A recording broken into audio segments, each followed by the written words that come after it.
Marekani ni mojawapo ya nchi ambazo zimetangaza kufunga kwa mipaka yote kama njia ya kudhibiti maradhi ya korona. Watoto kwa watu wazima, raia wa Marekani na hata watalii, wote wakilalamika kuhusiana na jinsi hali ilivyo, huku rais wa Marekani Donald Trump akitaja maradhi haya kama janga la kitaifa. Anybody who has a ticket between now and the 31st of March has the ability either through email or through telephone to be in touch with our ticket office.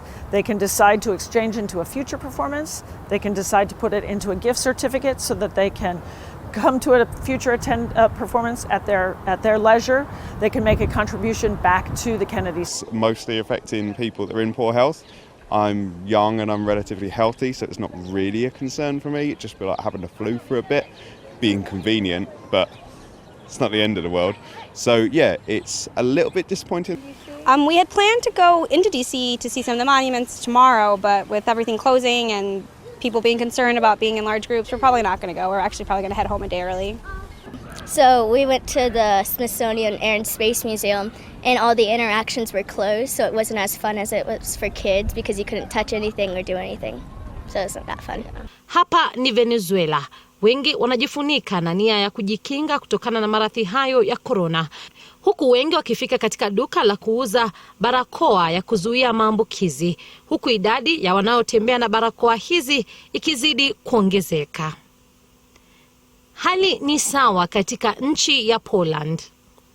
Katika nchi ya Hispania, hali ya usalama katika uwanja wa ndege imeimarishwa, huku hali sawia ikiwekwa katika uchukuzi. Moja kwa moja, raia wa nchi hiyo wakipimwa kiwango cha joto mwilini. Kenya pia haijasazwa, Wakenya wakitembea na barakoa ya kuzuia maambukizi. Katika nchi ya Rwanda, kisa cha kwanza cha maradhi ya korona imetangazwa, huku anayeuguza maradhi hayo akiwa ni raia mwenye asili ya Uhindi. Nchi ya Senegali imeshirikiana na kampuni ya Uingereza kufanya uchunguzi wa maradhi hayo ya korona na kupata majibu baada ya dakika 10 tu. Yote 9 ni kuwa ulimwengu ungali unajikakamua kupata suluhu ya maradhi haya. Salome Mwirore, TV47.